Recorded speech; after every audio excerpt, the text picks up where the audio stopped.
José, Jesús, María y José, en ustedes contemplamos el esplendor del amor verdadero. A ustedes nos dirigimos con fe. Jesús, María y José, Jesús, María y José, en ustedes contemplamos el esplendor del amor verdadero. A ustedes nos dirigimos con fe. Santa Familia de Nazaret, hagan nuestras familias lugares de comunión y oración, escuelas del Evangelio. Qué gusto estar de nuevo con ustedes, queridas familias, queridos amigos, queridos televidentes, en su programa La Familia Santuario de la Vida. Un programa que, como ustedes saben, insiste en que a partir del magisterio de la Iglesia y de la palabra de Dios revisemos el qué hacer de la familia y sobre todo esa tremenda misión de servir al amor y a la vida. Hoy me acompaña el reverendo padre Roberto Mena, que voy a pedirle que por favor se presente ante ustedes. Muy bien, pues Bienvenido, padre. gracias a todos los televidentes. Mi nombre es Padre Roberto Mena. Como tú dijiste, pertenezco a la comunidad de los siervos misioneros de la Santísima Trinidad y pues ahora me encuentro desde hace un año en la ciudad de Forest, Mississippi. Pertenece a la diócesis de Jackson. Yo trabajo con alrededor de 200 familias de guatemaltecos que son originarios de Comitancillo, San Marcos, y unos cuantos también son de Huehuetenango. Interesante, es altiplano, ¿verdad?, de occidente del país. Sí, así es, así que tengo la bendición de trabajar con muchos de ellos que pertenecieron a la renovación carismática aquí en sus países, aquí en Guatemala, y llegan allá y siguen sirviendo. Tenemos prácticamente la vigilia que ellos realizan en sus aldeas los días sábados por la noche, es lo mismo que ellos realizan allá en Estados Unidos. Entonces tienen el sistema de que hay predicadores, también pues ministerios musicales, y es como una preparación para lo que es la liturgia dominical. Pues qué alegría tener al padre Roberto con nosotros. Sé que está pasando unos días de descanso con su familia y aprovechamos para invitarlo a Familia Santuario de la Vida y poder hablar justamente de un tema que pues actual, reciente, y es tanto eso de los jóvenes y básicamente lo que ha ocurrido en la Jornada Mundial de la Juventud recién terminada hace unos días, y también el sínodo de la Iglesia en octubre del año pasado, que también trató sobre el tema de los jóvenes. Por eso nuestro programa hoy, usted ve en pantalla, se llama Los jóvenes son una esperanza para la familia, la Iglesia y el mundo, y aparece pues el Santo Padre rodeado de los jóvenes. Lo primero que vemos es la opción por América Central. ¿Por qué América Central? Y entonces usted lee ahí que terminó siendo en Panamá. Hubo como una escogencia del Santo Padre. Había dos opciones, nos cuenta un comunicólogo ahí, un encargado de comunicación francesa, era Seúl o Panamá. Finalmente opté por Panamá, dice el Papa Francisco, porque eso me permitía reunir a toda América Central. Interesante, ¿verdad, padre Roberto? Así es, y sobre todo pues porque él no ha querido venir a ningún país específico de América Central. Incluso pues le decían a algunos que después de la jornada fuera a ir a visitar El Salvador, claro, pero él prefiere en el futuro hacer una visita a todo Centroamérica, y decidió que la Jornada Mundial de la Juventud era la oportunidad de juntarse también con los obispos de Centroamérica. Entonces no dar privilegio a ningún país, sino de alguna manera la Jornada Mundial de la Juventud en esta ocasión permitió que por primera vez muchos jóvenes, incluso del área rural de Guatemala, tuvieran la oportunidad de ir a Panamá. Entonces creo que eso benefició mucho, porque no habían tantos problemas de visas y todo eso como han habido en otras jornadas. Excelente. Y también dentro de las respuestas, porque es Centroamérica, pues leyendo y retomando la información, se menciona que las iglesias de Centroamérica son emergentes que necesitan de una atenta solicitud, no solamente espiritual, doctrinal y organizativa, sino también están en el contexto en el que vivimos en nuestros países, sobre todo con problemas estructurales, problemas de índole política, todos lo conocemos, de índole económica y sobre todo problemas sociales que están hoy por hoy lejos de resolverse o que llevarán tiempo para resolverse, y otras más emergentes como el narcotráfico, la violencia en todo orden y por supuesto la desigualdad social y la corrupción, de algunos de los problemas que hay en Centroamérica. Entonces Centroamérica representó para el Papa y sigue representando para la Iglesia un gran desafío, un gran reto. Y sobre todo pues recientemente la canonización de Monseñor Óscar Arnulfo Romero, que fue uno de los patronos de esta Jornada Mundial de la Juventud. Claro, fue muy emocionante ese momento en el que se hablaba justamente cuando presentan los santos, los jóvenes, sí, claro, sí. Los santos como tutores de la jornada. Es muy emocionante el momento en que se llega a San Arnulfo Romero, ¿verdad? San Romero es algo muy importante dentro de toda la jornada. América Latina ha sido considerada siempre el continente de la esperanza, padre. ¿Por qué? ¿Por qué se le ha llamado el continente de la esperanza? Pues sobre todo pues de un aspecto que a pesar de que hay muchos problemas, que en América Latina es donde hay más analfabetismo, donde hay más problemas de hambre, donde hay inestabilidad política, corrupción y todo eso, pero que a pesar de todo eso los países han salido adelante, sobre todo desde la esperanza, que no pierden la esperanza a pesar de crisis económicas, financieras, políticas o incluso religiosas, han salido adelante, y por eso es el continente de la esperanza, así lo llamaba San Juan Pablo II, porque al darse cuenta que cuando él visitaba Latinoamérica, esa fe y ese fervor de los católicos era más fuerte en América Latina que en muchos países de Europa, y eso le impresionaba a Juan Pablo II. Claro, y aquí es interesante recordar que bueno, el inicio de la colonización americana es también el inicio del cristianismo, ¿verdad? La iglesia comienza a la par del descubrimiento de América, y entonces la evangelización prácticamente parte desde ese momento en toda América Latina. Y muchas veces, viendo estadísticas recientes, América Latina es uno de los continentes, si no el mayor en habitantes católicos. A pesar de los problemas que todavía tenemos, hay una esperanza en este continente, y esto también no podemos olvidar todas las conferencias episcopales que han girado en torno a la evangelización y a la urgente necesidad de que Jesús continúe siendo pues el centro de nuestras vidas, el centro de nuestro continente. No podemos negar, y este es un poco el contexto en el que el Papa llegó a Panamá, algunos problemas que ya mencionamos, y uno de ellos es la crisis numérica justamente. Fíjense que junto con Brasil, la mayor presencia de evangélicos en el continente están en América Latina. Hay un factor religioso que incluso se le ha llamado el efecto Bolsonaro, que está recientemente llegando a la presidencia de este país de América del Sur, el más grande, por cierto, el país de América del Sur, Brasil. Ha habido un crecimiento impresionante y vertiginoso de los movimientos pentecostales, que incluso digamos, eclipsado a las demás iglesias protestantes históricas, ¿verdad? Las iglesias que tienen años de estar en América, pero han sido eclipsadas por el pentecostalismo como un fenómeno emergente, novedoso, y también especialmente hay un énfasis en América Central de estos movimientos neopentecostales, al grado que Guatemala sigue siendo, fíjense, la mitad de los habitantes de nuestro país ha dejado de ser católica. Aquí hay hechos interesantes, pero por otro lado preocupantes para la iglesia. Así es, y es un reto de ver qué es lo que hace que las personas crean en estos movimientos neopentecostales. Entonces, y también es interesante descubrir que el movimiento que está creciendo más dentro de la Iglesia Católica es la renovación carismática. Que también es un corte neopentecostal. Sí.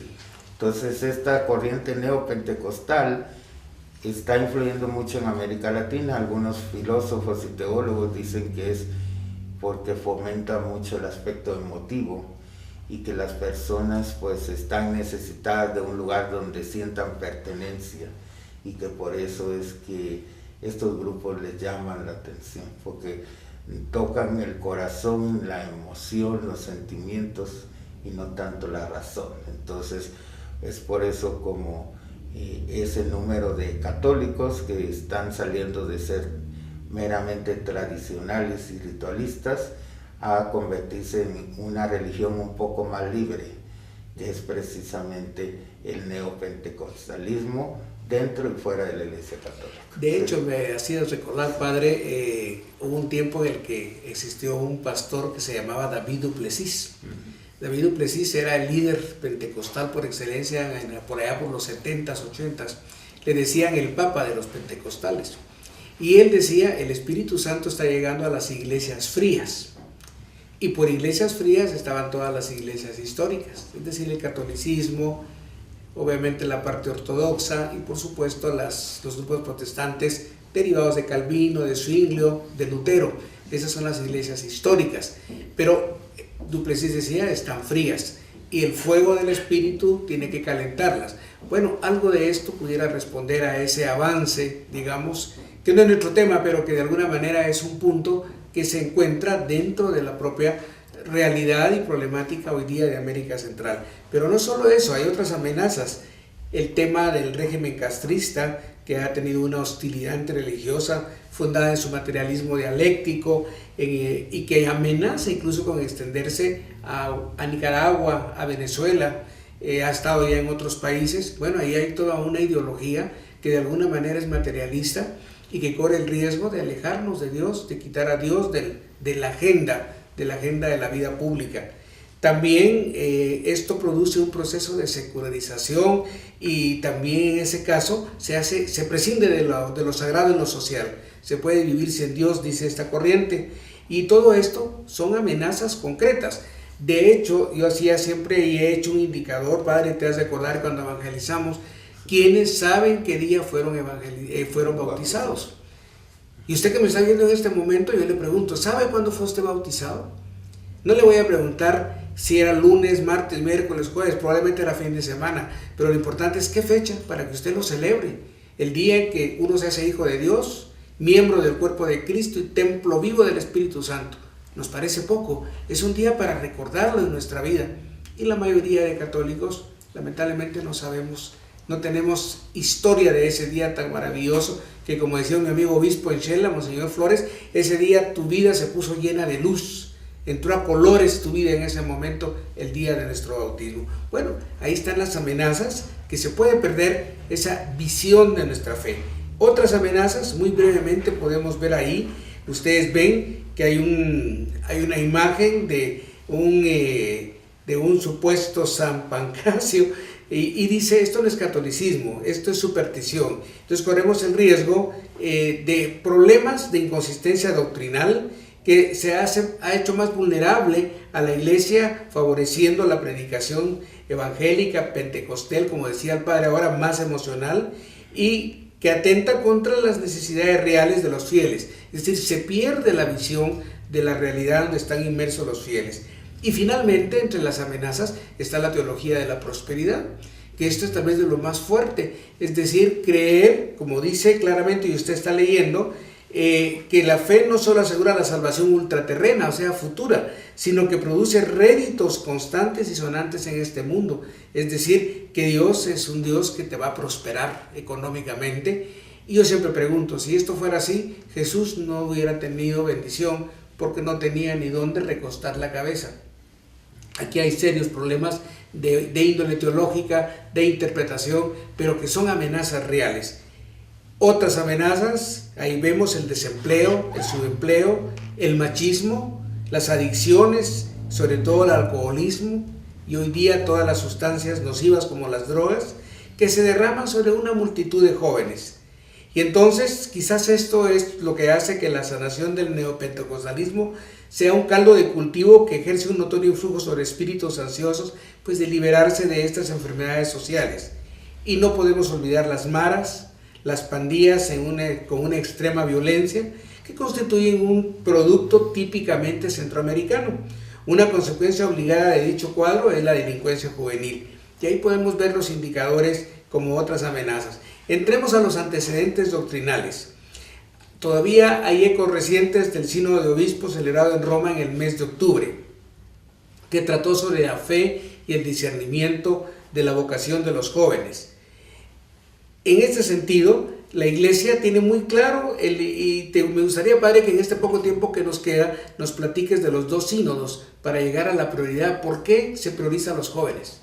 Pues durante el sínodo de la familia fue muy interesante que pues se habló de la relación entre los esposos, pero inmediatamente se entró al tema de los niños y de los jóvenes. Pues en una familia siempre hay niños y jóvenes, y que se vio de que era un tema tan profundo que no se iba a tratar dentro del sínodo de la familia tan extensamente, que era necesario promover un sínodo dedicado a los jóvenes y al discernimiento vocacional, que fueron temas que salieron a lo largo del sínodo de la familia. Entonces el Papa declaró que eran dos focos de atención para la nueva evangelización. Uno era la familia y el otro eran los jóvenes. Entonces, que se le diera prioridad en esta nueva evangelización a esos dos temas. Cada diócesis tuviera una comisión de pastoral familiar y otra de pastoral juvenil, y que trabajaran juntos con la pastoral familiar. Entonces, a veces estas dos pastorales en las diócesis eran las más abandonadas, sobre todo la pastoral juvenil. Claro. Entonces se hablaba de que muchos párrocos usan a los jóvenes que para limpiar el salón, que para levantar cosas pesadas que no pueden levantar, y no les dan un protagonismo dentro de las actividades pastorales de la Iglesia. Entonces hay que usar esa energía juvenil para el desarrollo de esta nueva evangelización. Eso es lo que quiere el Papa Francisco. Y por eso vemos entonces que los principales elementos del Sínodo de Obispos, que trató sobre los jóvenes, la fe y el discernimiento vocacional, empieza con el pasaje de Maús, donde Jesús va caminando con los discípulos, con los apóstoles. Y entonces dice el documento final del sínodo que caminaba con ellos. Y ahí examina el contexto en que viven los jóvenes, destacando sus puntos de fuerza y sus desafíos. Y miren qué interesante, todo comienza con una escucha empática, con humildad, paciencia y disponibilidad para poder dialogar verdaderamente con la juventud, evitando respuestas preconfeccionadas y recetas ya preparadas. Es decir, es lo que estaba diciendo el Padre. Tenemos que escuchar a los jóvenes, tenemos que ver qué piensan, cómo ven el mundo. Y los jóvenes quieren ser escuchados, reconocidos, acompañados, y desean que su voz sea considerada interesante y útil en el campo social eclesial, ya no solo para pequeños trabajos en la parroquia, sino que puedan ser escuchados. Y terminamos esta entrega con los aspectos que mencionó el sínodo, justamente que mencionamos de los jóvenes. Vemos ahí una larga lista de temas, ustedes pueden ver. Nosotros hemos puesto en rojo los temas que creemos que podemos profundizar con el Padre Roberto en una siguiente entrega, pero termino leyéndolos porque miren qué interesante todo lo que el Sínodo de Jóvenes ha tocado, y que seguramente nos dará un documento, hay un documento final y vendrá un documento que nos ayude, que nos ilumine para apoyarlos.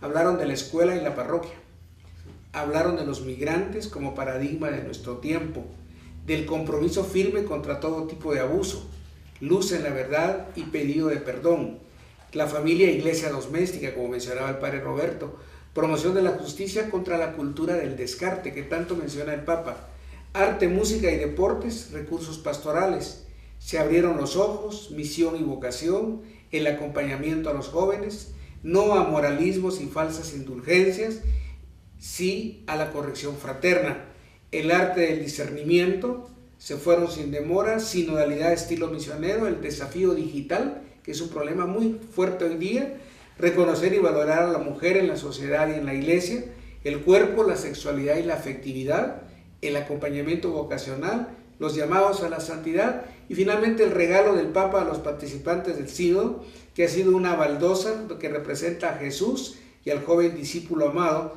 hecho por un artista italiano llamado Gino Giannetti y que acuñó el Estado del Vaticano. Bueno, todo esto ha sido como un pequeño resumen de la temática que el Sínodo de Jóvenes pues, nos ofrece a toda la cristiandad, a toda la catolicidad.